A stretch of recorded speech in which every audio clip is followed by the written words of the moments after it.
మోదీజీ జరా సునియర్జీ బీహార్ గెలిచారు, బెంగాల్ గెలిచారు, దక్షిణాదిపై ఎన్నో వ్యూహాలు పన్నారు, మా తెలంగాణను కనుకరించండి సారు అంటున్నారు. నేతల మధ్య వర్గపోరుతో కేడర్ పరేషాన్. మంచి వార్త అందించిందిలే. 8 మంది ఎంపీలు ఉన్న రెండవ ప్రతిపక్షంలోనే ఉన్నాం. కాంగ్రెస్ సర్కార్ ప్రాపకం కోసం పలువురు అగ్రనేతల తహతహ. మీరు జోక్యం చేసుకోండి, ఇక్కడ పవర్ గ్యారంటీ. రాష్ట్ర బీజేపీ పరిస్థితిపై సామాన్య కార్యకర్తల ఆవేదన. 100కు 100% ఇది నిజం, 100కు 1000% ఇది నిజం. చూద్దాం. దేశవ్యాప్తంగా ప్రధానమంత్రి నరేంద్ర మోదీ హవా కొనసాగుతున్నది. జాతీయ రాజకీయాల్లో ప్రస్తుతం ఆయనకు ప్రత్యామ్నాయం లేని పరిస్థితులు నెలకొన్నాయి. అత్యంత కీలకమైన పశ్చిమ బెంగాల్లో సైతం ఇటీవల కమలం పార్టీని విజయ పథం వైపు నడిపించడంలో మోడీ షా టీం సక్సెస్ అయింది. అంతకుముందు బీహార్, ఢిల్లీ, గుజరాత్, రాజస్థాన్, అస్సాం సహా పశ్చిమ, ఉత్తర, ఈశాన్యం వైపుల్లో ఉన్న పలు జిల్లాల్లో పార్టీని అధికార పీఠంపై కూర్చోబెట్టారు. ఈ నేపథ్యంలో దక్షిణాది రాష్ట్రాలపై ఫోకస్ పెట్టడంలో భాగంగా ప్రధాని మోదీ నేడు హైదరాబాద్ పర్యటనకు వస్తున్నారు. ఈ సందర్భంగా బీజేపీ గ్రౌండ్ లెవెల్ కార్యకర్తలు రాష్ట్ర పార్టీలో నెలకొన్న పరిస్థితులను చూసి ఆవేదన చెందుతున్నారు. దేశవ్యాప్తంగా బీజేపీ జెండా రెపరెపలాడుతుంటే రాష్ట్రంలో మాత్రం రోజు రోజుకు చతికిల పడుతుందని ఆందోళన చెందుతున్నారు. వచ్చే ఎన్నికల్లో పార్టీ తెలంగాణలో అధికారంలోకి రావాలంటే ముందుగా స్థానిక పార్టీ నాయకుల మధ్య కొనసాగుతున్న విభేదాలు, ఈగోలకు చెక్ పెట్టారని కోరుతున్నారు. వర్గ పోరుతో సతమతం. ఇతర పార్టీలాగా కాకుండా బీజేపీలో వర్గ పోరును ఏమాత్రం సహించరు. అయినా తెలంగాణ పార్టీలో ఇదొక జాడ్యంలా తయారైంది. విపరీతమైన జాడ్యం, నార్మల్గా కాదు. ఒకడంటే ఒకడికి పడదు, ఒక్కడంటే ఒకడికి పడతలేదా, అది ఏందో తెలియదు. పార్టీ మనుగడే ప్రమాదకరంగా మారిందని కింది స్థాయి కార్యకర్తలు ఆవేదన చెందుతున్నారు. రాష్ట్ర బీజేపీలో 5-6 గ్రూపులు ఉన్నాయి. ఒక్కో గ్రూప్కు ఒక్కో సీనియర్ లీడర్ నాయకుడిగా వ్యవహరిస్తున్నారు. కేంద్ర మంత్రులు కిషన్ రెడ్డి టీంలో ఒక గ్రూపు, బండి సంజయ్ వర్గం మరో గ్రూపు, ఎంపీ ఈటల రాజేందర్ నాయకత్వంలో ఇంకో గ్రూపు. వీటితో పాటు మరో 2 గ్రూపులు ఇతర నేతల ఆధ్వర్యంలో ఉన్నట్టు కార్యకర్తలు చెబుతున్నారు.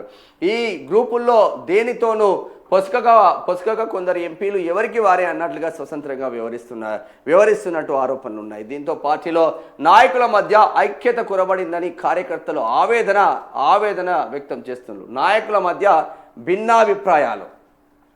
పార్టీలో నాయకుల మధ్య ఐక్యత లేదని ఒకే అంశంపై ఇద్దరు లీడర్ల మధ్య సైతం ఏకాభిప్రాయం ఉండదని విమర్శలు ఉన్నాయి. దీనితో చాలాసార్లు కింది స్థాయి లీడర్లు, కార్యకర్తలు పార్టీ లైన్ ఏంటో తెలియక అయోమయంలో పడ్డ పరిస్థితి ఉన్నట్లు టాక్. ప్రజలకు సంబంధించిన సమస్యలపై కీలకమైన లీడర్లు ఒకే వేదిక మీదకి వచ్చి ప్రభుత్వాన్ని అటాక్ చేసిన సందర్భాలు చాలా తక్కువగా ఉన్నట్లు గుర్తు చేస్తున్నారు.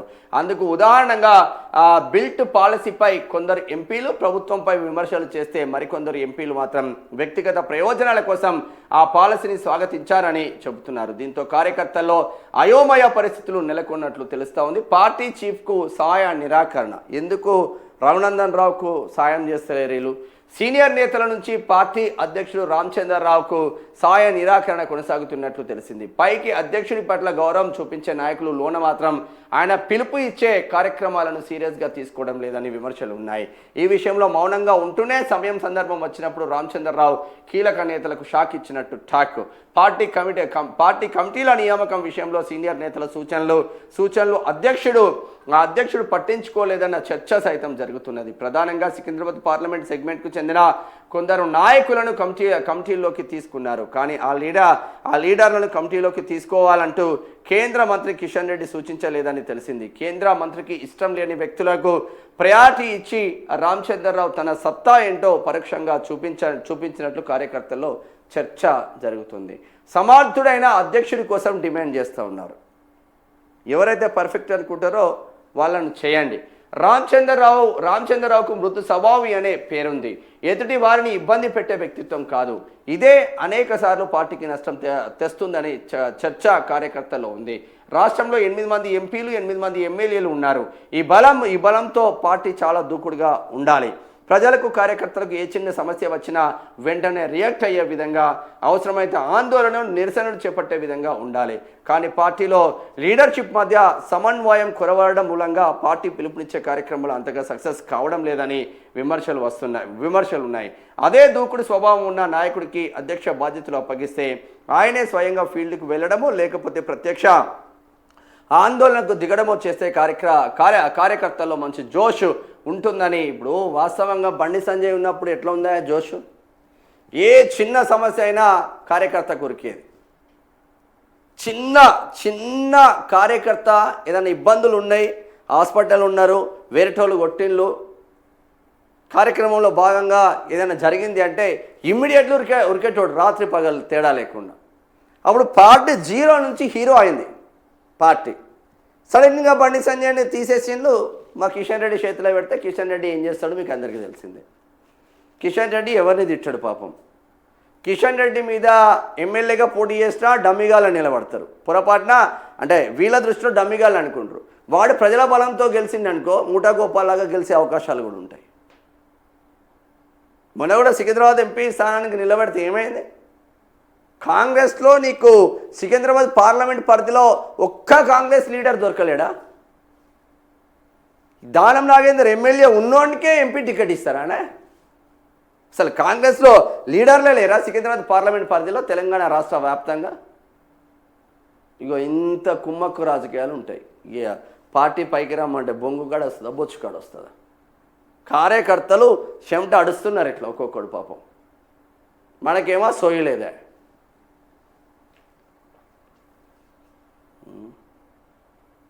ఇక జూబ్లీహిల్స్ వైఫల్యం.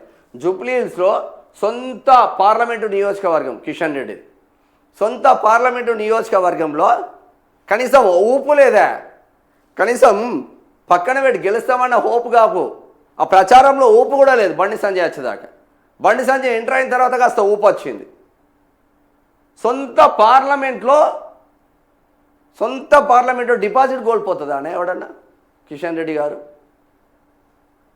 ఇవని కోసం పనిచేస్తున్నారు మీరు. అందరు కలిసి కాంగ్రెస్ను గెలిపించిల్లాడ. హైకమాండ్కు తప్పుడు నివేదికలు సీఎం రేవంత్ దృష్టిలో పడేందుకు తాతాదా వాడుతున్నారంట. కొందరు బీజేపీ నేతలు సీఎం రేవంత్ రెడ్డి దృష్టిలో పడేందుకు ప్రయత్నాలు చేస్తున్నట్లు విమర్శలు ఉన్నాయి. పార్టీ పరంగా విమర్శలు చేసి ఆయన కలిసినప్పుడు మాత్రం ఆయనతో చనువుగా ఉండేందుకు ప్రయత్నాలు చేస్తున్నట్లు ఆరోపణలు ఉన్నాయి. కొందరు ఎంపీలు ఎమ్మెల్యేలు సొంత పనులు చక్కబెట్టుకునేందుకు ఆయన దగ్గరికి వెళ్తున్నట్టు ప్రచారం ఉంది. ప్రధానంగా అసెంబ్లీ సమావేశాల సమయంలో ఒక్కో ఎమ్మెల్యే ఒక్కో తీరుగా వ్యవహరిస్తున్నారని టాక్. ఒక అంశం పైన ఒక ఎమ్మెల్యే మాట్లాడుతుంటే మిగతా ఎమ్మెల్యేలు ఆయనకు సపోర్ట్గా సభలో కూర్చునే సందర్భాలు చాలా తక్కువగా ఉన్నాయి. మంచిగానే ఉన్నది. మోదీ షా జోక్యం చేసుకోవాలి, చేతులు ఎత్తేసిన సునీల్ బన్సాల్. మరి వీళ్ళైనా జోక్యం చేసుకుంటారా లేదా? ఇప్పటికైనా హైకమాండ్ ప్రత్యేకించి ప్రధాని మోదీ, హోంమంత్రి అమిత్ షా జోక్యం చేసుకొని తగిన నిర్ణయాలు తీసుకున్న పక్షంలో వచ్చే అసెంబ్లీ పార్లమెంట్ ఎన్నికల్లో బీజేపీదే గెలుపని ఆ పార్టీ కార్యకర్తలు ధీమా వ్యక్తం చేస్తున్నారు. 8 మంది ఎంపీలతో లక్షలాది మంది కింది స్థాయి కార్యకర్తలతో నేడు తెలంగాణలో కాంగ్రెస్ సర్కార్కు ప్రధాన ప్రతిపక్షంగా ఉండాల్సిన కమలం పార్టీ కేవలం 2వ స్థానానికి పరిమితం అవడానికి స్థానిక నాయకత్వం వైఖరే కారణమని పలువురు కార్యకర్తలు, రాజకీయ పరిశీలకులు ఆరోపిస్తున్నారు. ఇప్పటికే బీఆర్ఎస్ పార్టీకి తోకగా వ్యవహరించే తత్వం ఒకరిద్దరు నేతలు మిగతా అందరూ నేతల్లో ఉందని వాళ్ళు స్పష్టం చేస్తున్నారు. ప్రధాని మోదీ తన పర్యటనలో ఇక్కడి పరిస్థితులను అవగాహన చేసుకొని వీలైనంత తొందరగా పరిస్థితులను చక్కదిద్దే చర్యలు చేపట్టాలని వాళ్ళు కోరుతున్నారు. ఇప్పటికీ మేము ఇట్లనే చేసుకుంటాం, మేము ఒకరి పైన కూడా కుట్రలు చేసుకుంటాం అంటే అది మీకే నష్టం. మళ్ళీ 100% మళ్ళీ బీఆర్ఎస్ అధికారంలోకి వస్తుంది. కాంగ్రెస్ ఇచ్చిన హామీలు ఒకటి నెరవేరలే. ఒక ఉచిత బస్సు, ఒక గ్యారంటీలో హాఫ్ గ్యారంటీలో సగం గ్యారంటీ అయినా ఉచిత బస్సు. అదే గ్యారంటీలో 2500 ఉన్నది, అదే గ్యారంటీలో సిలిండర్ ఉండలేదు, సిలిండర్ వస్తలేదు, మన్ను వస్తలేదు. చాలామందికి యూనిట్ల కరెంటే లేదు. గూనె పెంకులు ఉన్న ఇల్లులు కూడా ఫ్రీ కరెంట్కి అప్లై చేస్తే అప్లికేబుల్ కాలే. ఇప్పటికైనా మారితే మీ లైఫ్లు మారుతాయి. లేదంటే మనం రాష్ట్రంలో బాగుంటే సరిపోతుంది, మనం ఎమ్మెల్యే అవుతాం, ఎంపీ అవుతాం, ఇక దేశంలో ఉన్న నాయకులకు మనమే పెద్ద దిక్కు కాబట్టి మా దగ్గరికి వస్తారని కిషన్ రెడ్డి లాంటి వాళ్ళు అనుకుంటారు. కానీ నీకోసం కష్టపడ్డ కార్యకర్తకు నువ్వేం చేసావు అనేది కూడా కావాలి కదా.